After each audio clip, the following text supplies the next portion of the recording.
kakayanin na agad at natalo sa bakbakan. Bumilang mang 10, umuurong aking yabang at nangangahas tahakin yung mundo mong masukal dahil gusto mong pag-ibig matamis pa sa asukal. Gusto mo ay pala libre, wala akong maiabot kahit sana pandesal. Sadyang nga bang malungkot itong aking katayuan dito habang nagduduyan pag iba iyong kausap para ba kong napasuan ng mantika sa kamay at gusto ng manapak sa tabi man lumagay. Magtugma ay di tiyak na kung maisisingit paglambing at parinig, mahirap kung pinilit makuha iyong kilig. Alanganin tuwing oras pagtagpuman ay bitin at hindi ko masasabing ako din mamahalin. Kung ikaw ba ang Diyos, hiling ko ba'y didinggin na kung pwede ba tayo, iyo pang mamarapatin.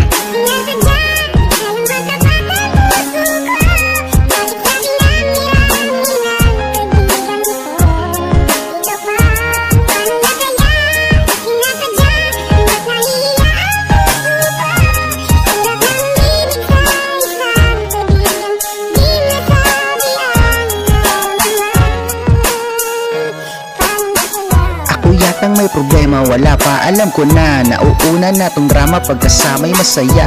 Di pa nga sinasabi kung anong nasa loobin ko. Sana kung tatameme, meron na akong sinasabing hindi mo makikita sa akin ang lahat at hindi mo makukuha yung ligaya na laganap sa buhay ko pa lang. Wala nang maipakita kasi tingnan mo naman, ebidensya iyong hita na nagpapahiwatig iitim kapag ako ang inibig at minana kay lupit ng kapalaran. Sa kuntis mo pala hindi ko yan mamimintain. Kapag sa'kin kasasama, bakit sa'kin iitim? Ang lalako mag-isip, standard ko ay linaw. Pumuso aking mata, kung suot mo na ay brown. Sasama ka kaya, kung higit sa kaibigan aking ipaparanas ngayon na magkaalam.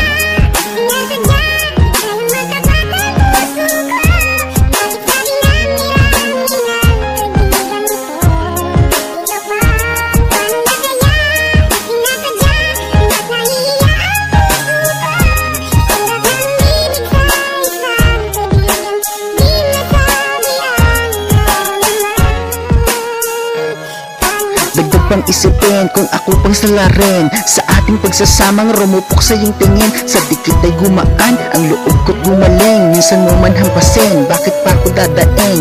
Ganun naman pag sweet, kami mo naman iyon. Kahit sinong dumaan, sa'yo lamang lilingon. Ganto kita kakilala sa kaluskos at amoy. Sa lamig ka man kasama, sa damdamin may apoy.